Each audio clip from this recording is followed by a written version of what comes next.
Hello aspirants, welcome to the video. In this video we are going to discuss about the current issues in anthropology, and recently this was in the news. The ancient DNA reveals the origin of multiple sclerosis. ये news basically आप तीन जगह use कर सकते हो अपने answer writing के अंदर. The first is the antagonistic pleiotropy. जब आप एजिंग की थ्योरीज पढ़ते हो तो एजिंग की थ्योरी के अंदर एक सेक्शन आता है एवोल्यूशनरी थ्योरीज ऑफ एजिंग. ठीक है, एवोल्यूशनरी थ्योरी के अंदर जो पहली थ्योरी आती है that is about the antagonistic pleiotropy. Antagonistic pleiotropy is that there are certain changes in your body due to natural selection or due to the process of evolution, जिसके कुछ positive impacts जो है वो देखे जाते हैं. But eventually with the spent of time आपको ये देखने को मिलता है दैट वही जो चीज़ें हैं जो आपको पॉजिटिव इम्प्लीकेशंस दे रही थी वही चीज़ें आपको नेगेटिव इम्प्लीकेशंस भी दे रही हैं. ठीक है, so this is the antagonistic pleiotropy. आप यहाँ पे यूज़ कर सकते हो. देन उसके बाद आप किस तरह से फॉरेंसिक एंथ्रोपोलॉजी को यूज़ कर सकते हो या फिर डीएनए स्टडीज़ को यूज़ कर सकते हो इन ट्रेसिंग द एवोल्यूशनरी ओरिजिन्स, वहाँ पे आप यूज़ कर सकते हो. अगेन डायरेक्टली ये क्वेश्चन पूछा जाता है. Then studying of genes and environmental interaction, कि किस तरह से जो जीन्स हैं वो विद द टाइम चेंज करते हैं और कैसे कैसे इन्वायरमेंट चेंज होता रहता है और जो जीन्स हैं उस एनवायरनमेंट की वजह से चेंज होते हैं या फिर स्थायी रहते हैं over the period of time. ठीक है, after covering this topic you are going to understand कि किस तरह से इस टॉपिक को आप इन तीनों सेक्शंस में यूज़ कर सकते हैं. So these are the genes CYP27B1, HLA-DR-B1, IL7R, TNFR, SF1A. So these are the name of the genes जो कि आपके पास मल्टीपल स्क्लेरोसिस के अंदर मल्टीपल स्क्लेरोसिस के केसेस में हमें जो है वो एक्टिव मिलते हैं और इनको ही जो है वो मेजरली हम जिम्मेवार मानते हैं कि मल्टीपल स्क्लेरोसिस जैसी जो प्रॉब्लम है वो लोगों को आ रही है. ठीक है, सो सबसे पहले हम बात करते हैं about the antagonistic पेलियोट्रोपी.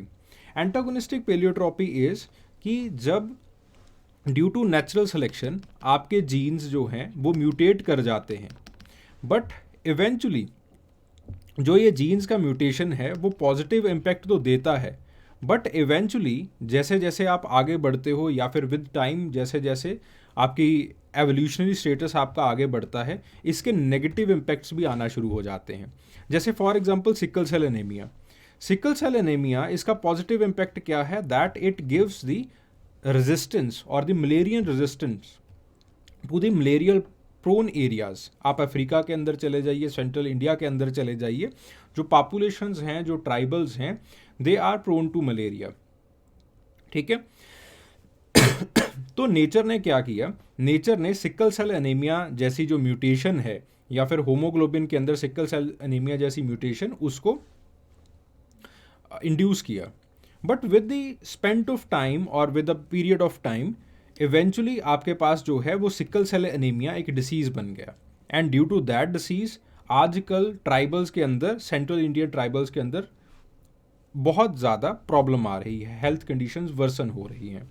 Similar is the condition और similar is the case of P53 gene in cancer and ageing. अब ये जो P53 जीन है बेसिकली जिन लोगों के अंदर ये म्यूटेशन पाया जाता है हम मानते हैं that it provides you the apoptosis और it provides you the immunity in the case of cancer. ठीक है, वो कहीं ना कहीं जो है वो कैंसर को प्रिवेंट करती है. But on the other hand ये भी माना जाता है दैट P53 जीन यही म्यूटेशन आपको जल्दी एज भी करवाती है.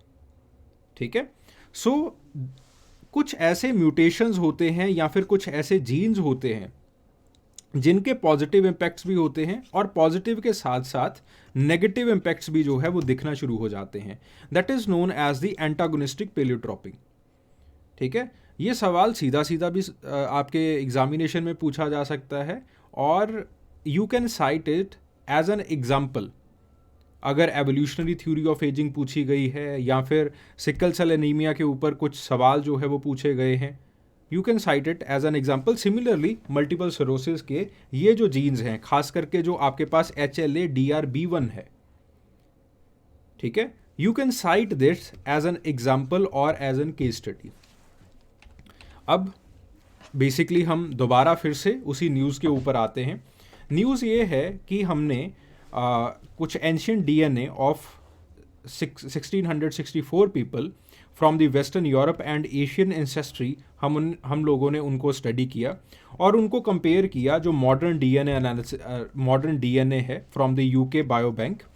और उसके अंदर हमने ये पाया कि आपके पास जो है वो एक माइग्रेशन इवेंट हुआ था 5000 साल पहले, ड्यूरिंग द ब्रॉन्ज एज। 5000 साल पहले बेसिकली यमनाया लोग जो थे वो from Ukraine and southern Russia उठ के वेस्टर्न यूरोप की तरफ जाना शुरू हो गए। वहाँ पे हंटिंग गैदरिंग पॉपुलेशन थी, उन लोगों ने उस पॉपुलेशन को उखाड़ के फेंक दिया, ठीक है। एंड बेसिकली इन यमनाया लोगों के अंदर क्योंकि लाइव स्टॉक से रिलेटेड कुछ डिसीजेज हुआ करते थे, इन्फेक्शियस डिसीजेज हुआ करते थे, so they built up certain mutations, जिसके अंदर आपके पास HLA-DR1 म्यूटेशन भी था।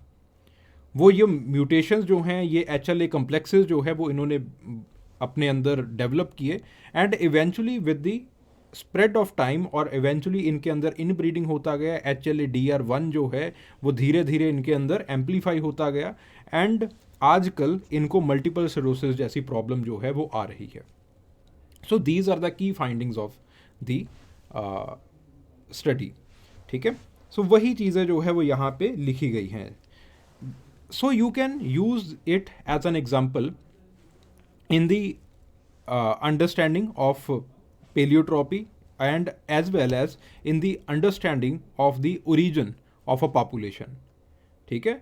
अब देखो हमें बहुत easily with the help of HLA-DR1 mutation ये पता चल गया कि ये जो वेस्टर्न यूरोप वाले लोग हैं जो आजकल आयरलैंड के अंदर बैठे हुए हैं, या फिर ज़्यादातर जो वेस्टर्न यूरोपियन कंट्रीज़ हैं, आइसलैंड हो गया, नॉर्वे हो गया, स्वीडन हो गया, इनके अंदर बैठे हुए हैं, ये इनकी एंसेस्ट्री जो है वो यूक्रेनियन एंसेस्ट्री है। ये 5000 साल पहले वहाँ से उठ के जो है वो वेस्टर्न यूरोप के अंदर आए थे, ठीक है। So we have easily track their ancestry with the help of the DNA analysis, ठीक है। सो हम जो है वो एवोल्यूशनरी पर्सपेक्टिव्स को बहुत अच्छे तरीके से स्टडी कर सकते हैं। सिमिलरली हम डिसीजेस को स्टडी कर सकते हैं कि किस तरह से आपके पास म्यूटेशंस होती हैं विद द विज़ टाइम इन्वायरमेंट की वजह से, एंड धीरे धीरे इन्वायरमेंट जो है वो ठीक हो जाता है।